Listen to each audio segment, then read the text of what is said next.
Great to see you both. And you know, in your own mind, what do you think is the hook with Paddington? Why do you think this wonderful little bear has continued to resonate with people and audiences and fans for generations? I suppose it starts with Michael Bond, that incredible classic icon, and have the statue at Paddington Station, and that was there before the films.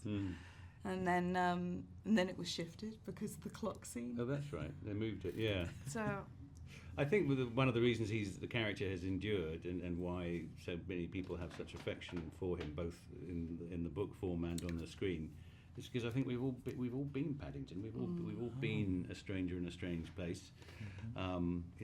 Relying Without on the a friend. kindness. Without a friend, yeah. You particularly. yeah, I'm always struggling with that. Anyone? But relying on the kindness of strangers and trying to fit in, whether you're going to a new school or a new town or a new country, I think we can all recognise that spirit and that vulnerability, and I think we therefore want to look after this bear. We really do. We want him to do well and to because he has no malice in him. And because of his heart, yeah. You want to see people like that. Yeah, so I think that's why he's lasted down the generations. Yeah, we all want to give him a hug. We all want to share a little marmalade sandwich with him at the same time. Well, you must have seen also the irony, I can't help but mention this, about this thing about having to go underwater. In these two major movies, of course, you go diving into water here, and of course, we all know about The Shape of Water and your submersion. Interestingly, I think I was... It's in your contract, isn't it? Yeah, it is now. And I went from a night shoot, The Shape of Water tank scene, spoiler alert, bathroom scene, and in a small tank, to being jet lagged a little into an Olympic-sized tank for this, which is it's probably the best way to tackle a underwater scene. Jet lagged. They actually flew her over in a big tub in order to keep in her water. in water, like a womb. So yeah, then I breathed, breached. Well, whatever it took, it works beautifully. Yeah. Works beautifully. Whatever it takes. Whatever it takes, right? Bad pun. Well, also, you have a bit of a midlife crisis in this movie. Your Mr. Brown does, I should say. Not you.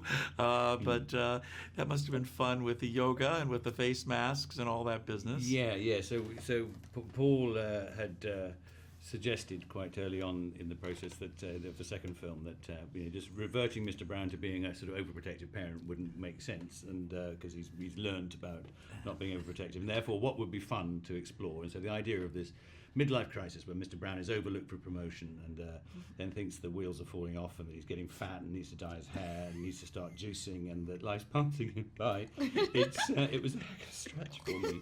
But I dug deep and tried to model myself on an older actor I know called Hugh Grant. Good one. Good one there.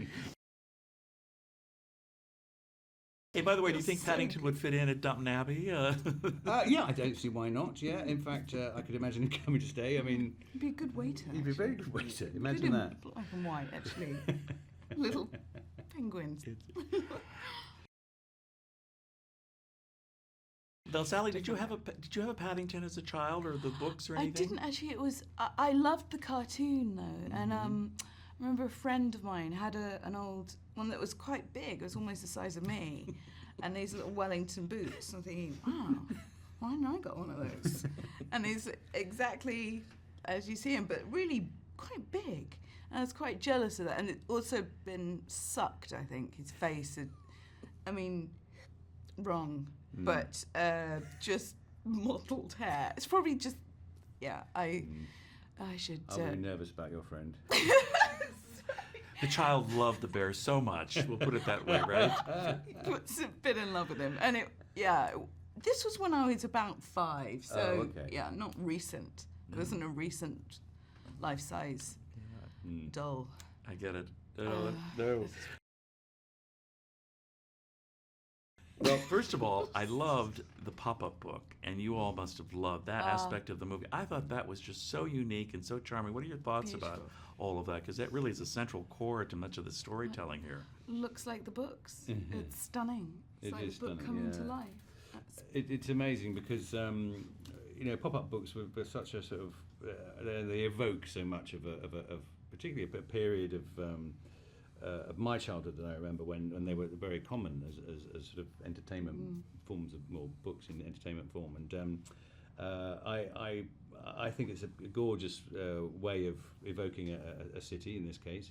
But when it actually comes to life within the book, within the film rather, it's utterly captivating and it melts your heart. It's a beautiful piece of work, and that's just another example of Paul's imagination. Yeah. Working closely with Gary Williamson, the production designer. They've done several projects together, and they're a fantastic team. I think of creative genius. Really, It looks like paper. It's so beautiful. Brilliant, And, absolutely brilliant. I mean, like Hugh says, the production design and it feels. I mean, it's just gorgeous and magical, and it's like you think, is that memory or that 2D? Well, I just love that. It's so clever, and yet perfect.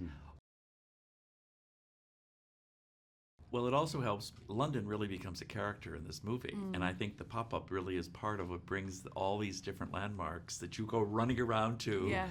And speaking of which, Mary Brown, her devotion to Paddington, that's one of the key things here too. It must have been fun to play that aspect of the character. Yeah, very much. I loved her for that, and that sort of passion and very emotional, just sort of goes with her instinct. And you've got. That's where the perfect, sort of complementary couple in a way. And you've got somebody who's very grounded and, feet firmly on the ground. But they love him equally. She just sort of follows and goes with her.